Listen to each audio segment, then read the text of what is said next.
Ya. Buenas tardes, vamos a empezar con la capacitación del día de hoy, que va a ser de diabetes mellitus. Va a estar a cargo de mí, que soy Cristel Rodríguez Puig, soy externa de medicina de la Universidad Católica de Santa María.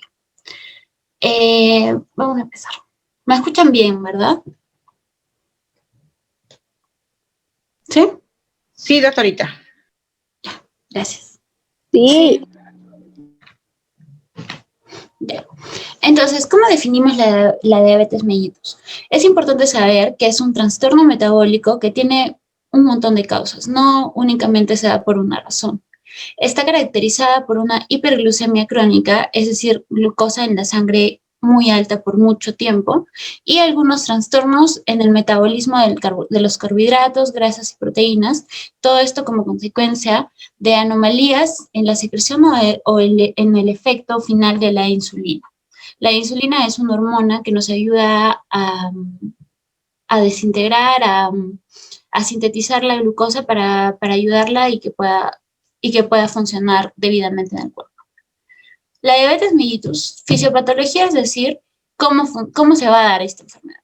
La diabetes mellitus, vamos a hablar de la tipo 2, que es la más predominante y en la que nuestros productos están más enfocados, ya que la tipo 1 tiene un tratamiento más médico y que tiene que utilizar insulina obligatoriamente.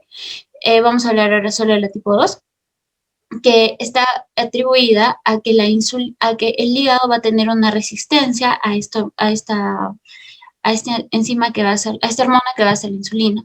Entonces, el hígado y el músculo van a tener esta resistencia y eso va a generar la diabetes mellitus tipo 2.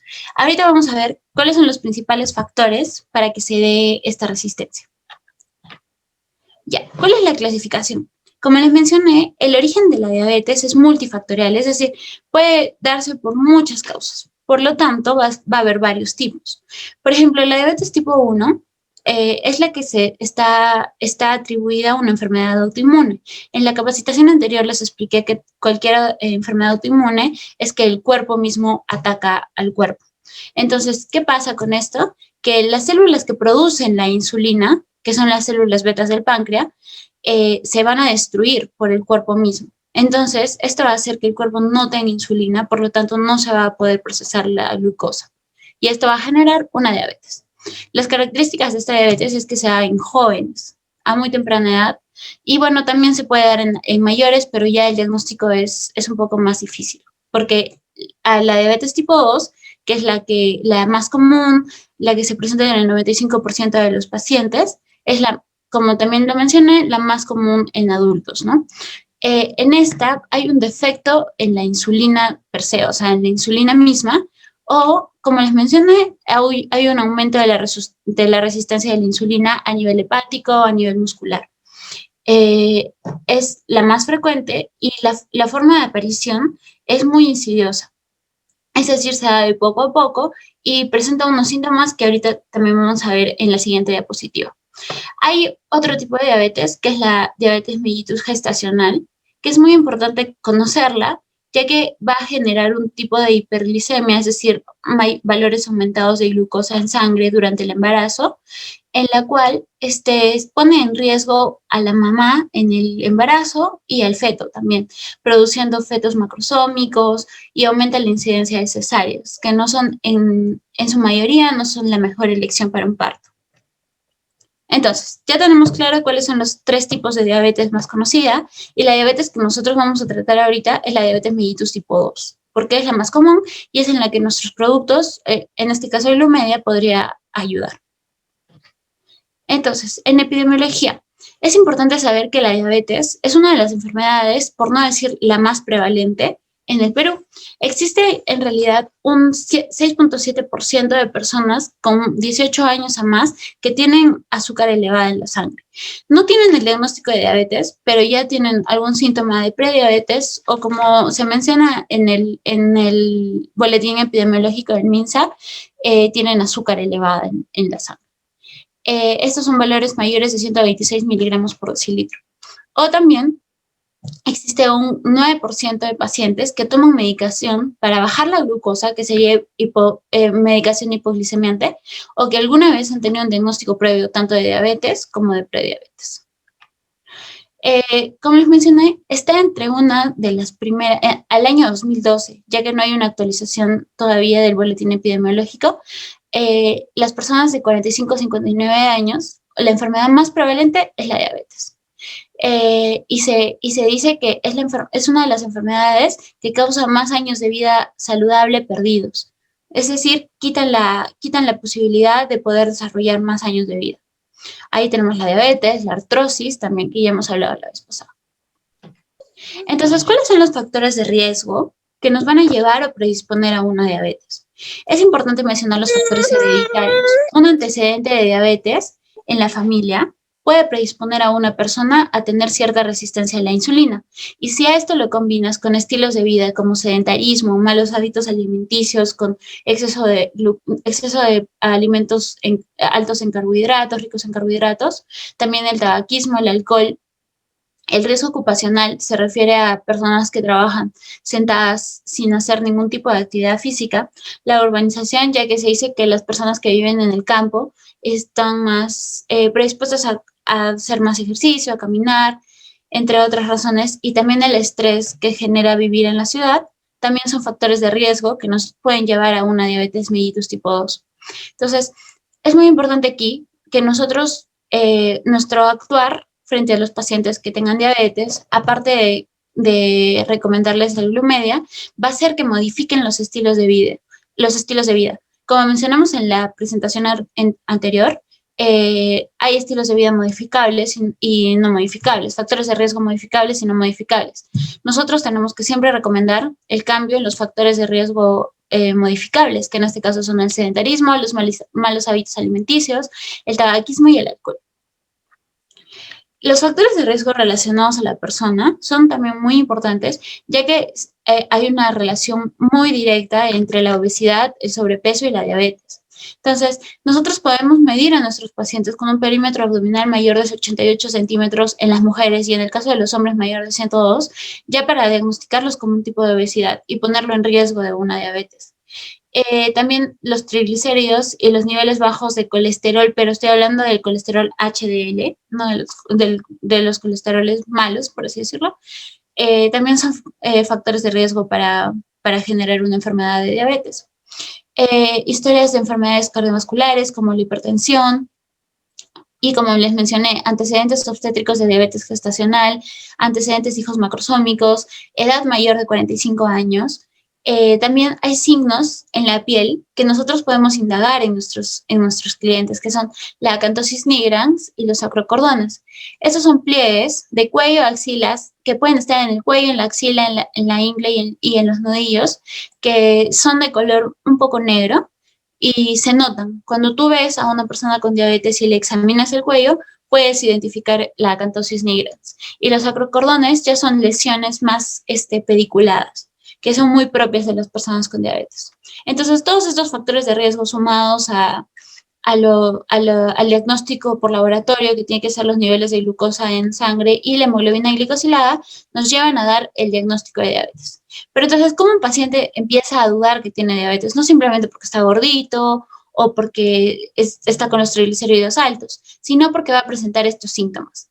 Primero está el deseo frecuente de orinar, la fatiga extrema e inexplicable, el dolor de estómago, náuseas, que son un poco inespecíficos, la visión borrosa, la irritabilidad, pero se habla de las 4 Ps para pacientes sintomáticos, que es poliuria, o sea, ir al baño constantemente y mucho, polifagia, que da mucha hambre, polidipsia, que da mucha sed, y pérdida de peso. Esas son las 4 Ps que nos orientan a un diagnóstico o a una sospecha de diabetes. Bueno, para los exámenes que piden los médicos, usualmente la glucosa en ayunas en plasma es lo más indicado. La glucosa después de comer en plasma, que se da el examen a las 2 horas de ingerir los alimentos. La hemoglobina glucosilada, que nos ayuda a ver, hace como un resumen de los niveles de glucosa en los últimos 3 meses. Y la prueba de la tolerancia oral de glucosa. Estos son los 4 exámenes principales.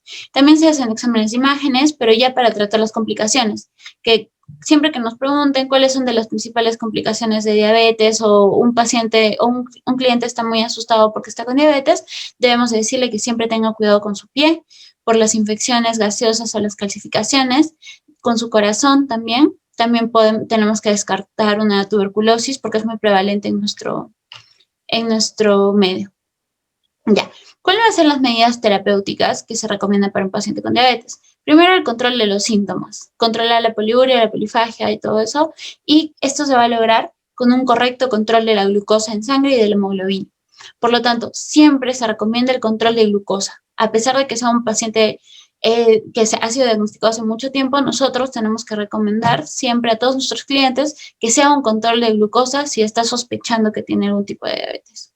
Esto también nos ayuda a prevenir las complicaciones agudas y crónicas de esta enfermedad.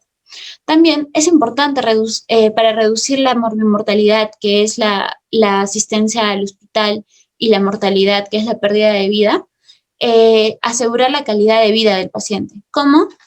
Modificando los factores de riesgo modificables, valga la redundancia, que son el estilo de vida, aumentar la actividad física, los cambios en la dieta, el tabaquismo y el alcohol, entre otros que ya les mencioné. Entonces, esos son algunos valores que, bueno, en realidad para nosotros no son tan importantes tenerlos en cuenta, pero si una paciente nos menciona que tiene una glucosa en 200, ya sabemos que es un valor alto. Entonces, ¿qué es lo primero que le recomendamos? Que vaya al médico a hacerse un descarte de diabetes y que empiece a consumir nuestro producto. Como les mencioné, el manejo no farmacológico siempre suele ser la base de cualquier enfermedad prediabética o de algún indicio de que va a iniciar la diabetes. Esto nos ayuda a controlar los factores de riesgo también y con variar los hábitos, los estilos de vida previos, al variarlos, puede incluso haber una normalización de la glucosa y evitar cualquier tratamiento y complicación a futuro. Y bueno, si ya se llega a algún tratamiento farmacológico, pues siempre tiene que educarse en base a los signos de alarma. ¿Cuáles son los signos de alarma en una diabetes? La deshidratación, la intolerancia a la comida, enfermedades constantes de infecciones. Si el cliente nos refiere que tiene algún tipo de aliento a manzana y un poco de desorientación, está teniendo una complicación de su diabetes. En ese caso, nosotros debemos de recomendar que se acerque a un centro de salud. También debemos iniciar el manejo temprano de la enfermedad, ¿no? Y bueno, siempre nosotros orientarnos al cambio de los estilos de vida. Gracias. Eso es todo sobre diabetes. Ahora vamos a hablar rápidamente sobre menopausia. ¿Ya pueden ver las diapositivas?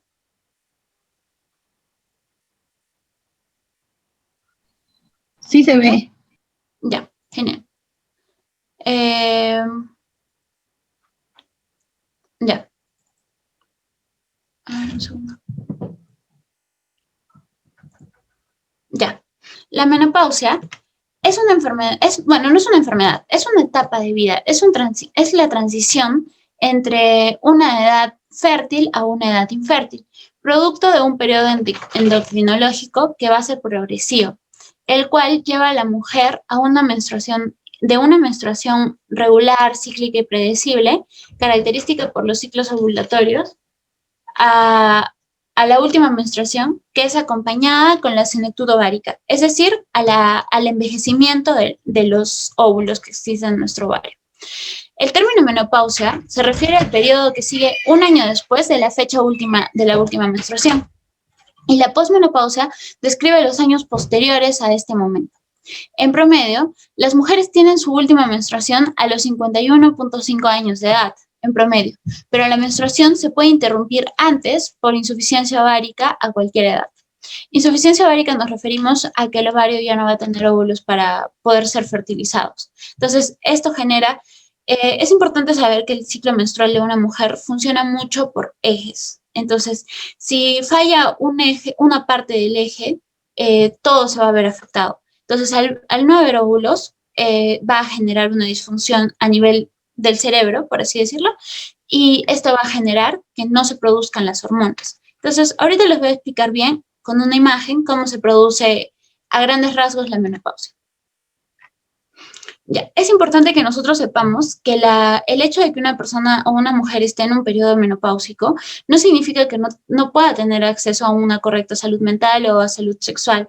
Y esto es importante ya que la OMS recomienda que nadie puede impedir que una mujer climatérica sea capaz de ser mental y sexualmente sana, por lo que los profesionales de salud deben estar actualizados en todos aquellos elementos que redunden en un mejor desempeño y en la expresión de la plenitud de todas las posibilidades físicas, psíquicas y sociales de la mujer en esta etapa.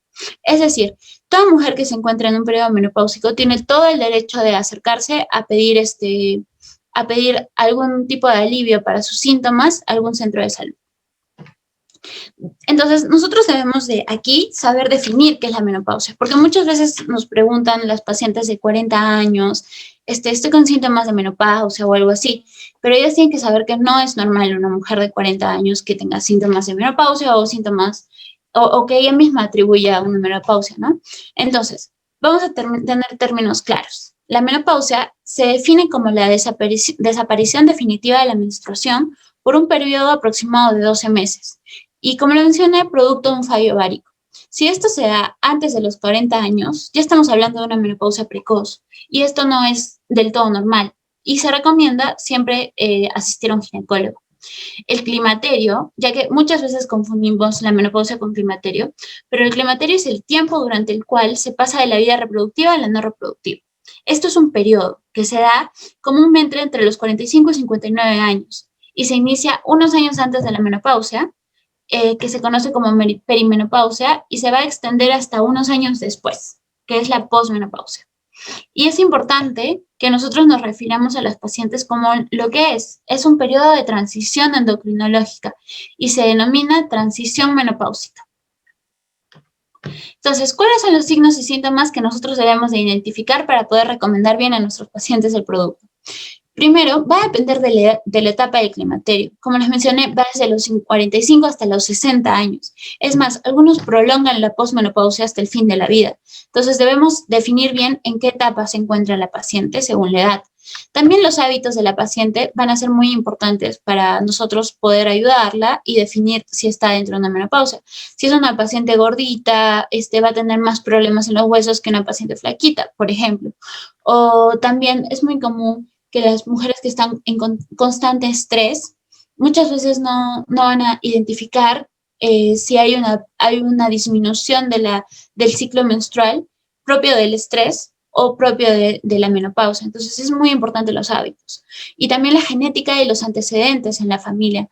Muchas mujeres, por ejemplo, en mi caso, mi abuelita siempre nos menciona que ella nunca no sabe lo que es la menopausia porque ella simplemente no tuvo muchos síntomas. Entonces, depende mucho de la familia cómo vaya a llevarse este periodo, ¿no? ¿Cuáles son los síntomas principales? Los que más se presentan en la consulta de los ginecólogos. Primero, los bochornos. Eso es una sensación de quemazón que puede llegar incluso a sudoración en las noches. Dura entre 30 segundos hasta 5 minutos y comienza como una sensación de calor que está acompañada con un leve aumento de la temperatura corporal. Especialmente se siente en el tronco, en la cara y en el cuero cabelludo.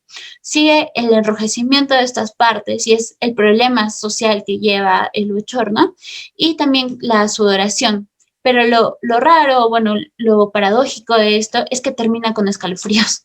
Entonces, es un síntoma muy específico para un inicio de menopausia.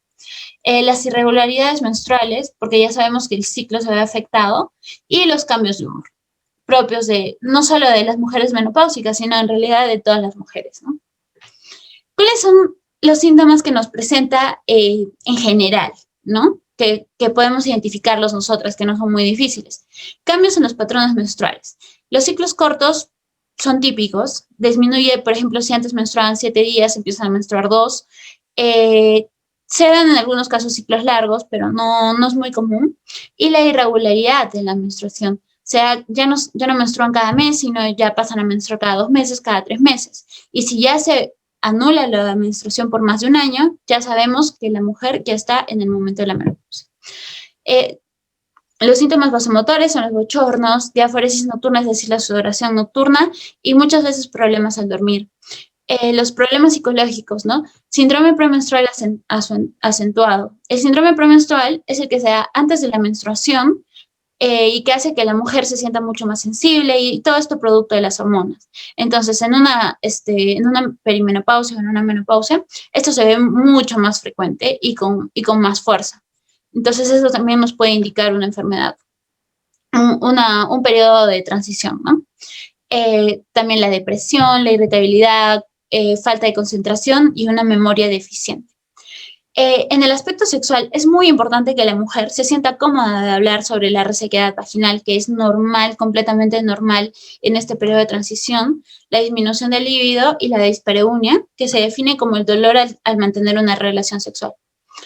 Síntomas somáticos son la cefalea, los mareos, las palpitaciones, dolor y crecimiento mamario y muy importante y muy común, artralgia y lumbalgia. Y nosotros aquí tenemos que también mencionarlo porque nuestro producto va a actuar muy bien a este nivel junto con el camu camu, el aguaja, perdón. Y otros síntomas, bueno, ya la incontinencia urinaria, pero ya por física, porque ya les voy a mostrar una imagen, y la piel seca y el aumento de peso. Entonces, vamos a ver cómo se da, en términos muy fáciles. Primero, el ovario deja de producir el estradiol, que es una hormona que nos va a ayudar a que las mujeres mantengan, por ejemplo, la lubricación vaginal. Por ejemplo, que se dé la menstruación. Entre otras, muchas de las características que los estrógenos nos ayudan a nosotras como mujeres. ¿Qué va a pasar? El ovario va a dejar de producir.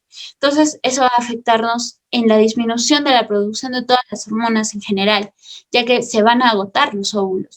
Y en general, en todo el cuerpo va a haber una disminución de hormonas. Esto va a generar que el periodo menstrual se vuelva irregular. También, obviamente, la infertilidad, porque ya no va a haber óvulos para fertilizar. Y finalmente, no va a haber acción estrogénica a nivel de todo el cuerpo. Es decir, todo el cuerpo se ve afectado porque, como les mencioné, funciona con ejes. Y si no hay la producción de esta hormona, todo el cuerpo se ve afectado desde el aspecto psíquico, porque aumenta los cambios de humor y eso, y la piel, la forma del cuerpo, la distribución de la grasa, entre otros aspectos. Aquí les muestro lo que les mencionaba. Hay una reducción de tamaño en la vagina. Como no va a haber, el cerebro no va a producir hormonas porque todo funciona como un eje, como les mencioné.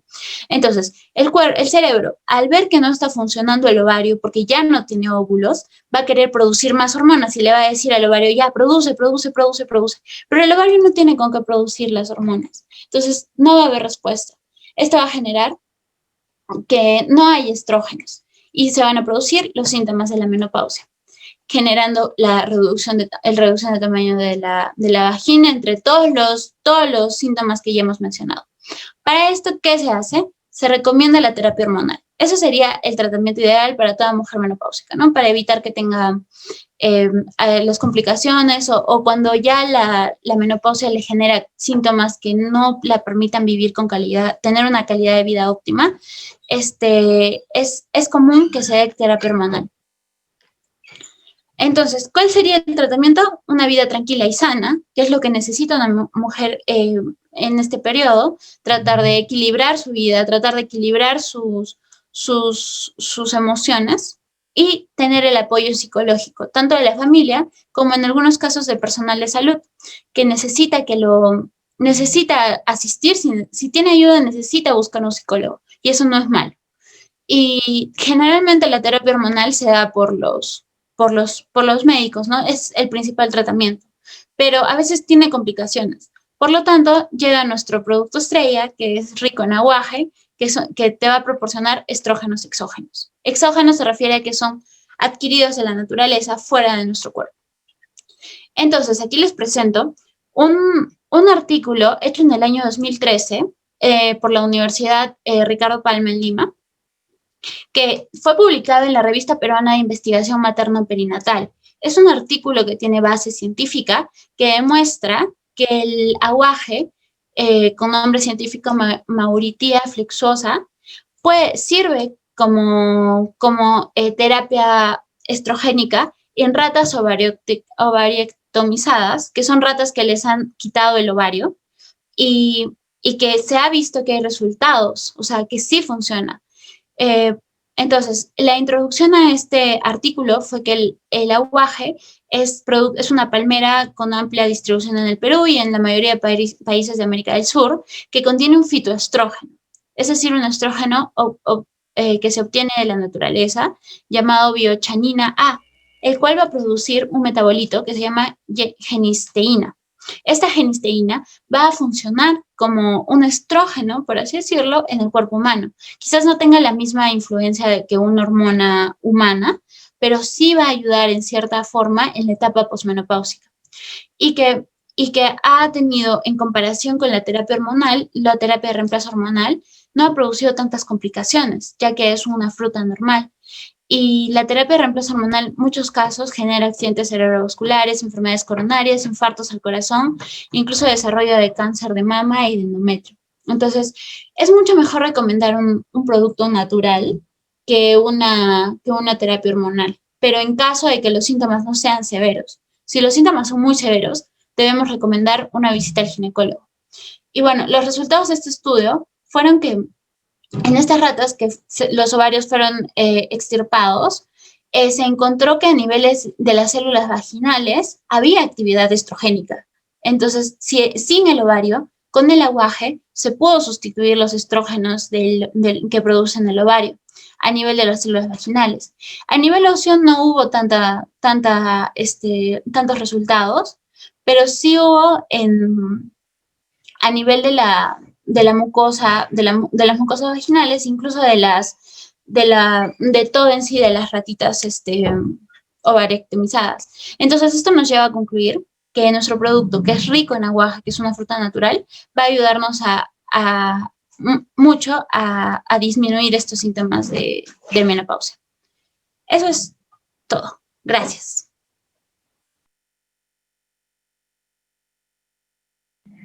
Gracias, doctorita. Si tienen alguna pregunta sobre las enfermedades, las puedo ayudar gustosa porque sé que después de mi exposición viene la exposición sobre los productos en sí. Entonces, si tienen alguna pregunta sobre síntomas, los puedo ayudar también. Sobre diabetes y sobre menopausia. Doctora Cristal, buenas tardes. Buenas tardes. Disculpe, ¿la diabetes, uno de los síntomas puede ser, por ejemplo, que se hinchen los pies? ¿O eso ya tiene que ver con otro tipo de enfermedad? Gracias por la pregunta. La diabetes en realidad, al ser una enfermedad que va a aumentar el espesor de la sangre, por así decirlo, va a generar mucho daño a nivel de los vasitos pequeños. Entonces, por esto se dan muchas complicaciones a nivel de los pies y a nivel renal. Entonces, una de las principales complicaciones de la diabetes es la insuficiencia renal. Y esta insuficiencia renal puede presentar hinchazones porque son edemas. No va a ser únicamente en los pies, pero puede ser generalizado en realidad en todo el cuerpo.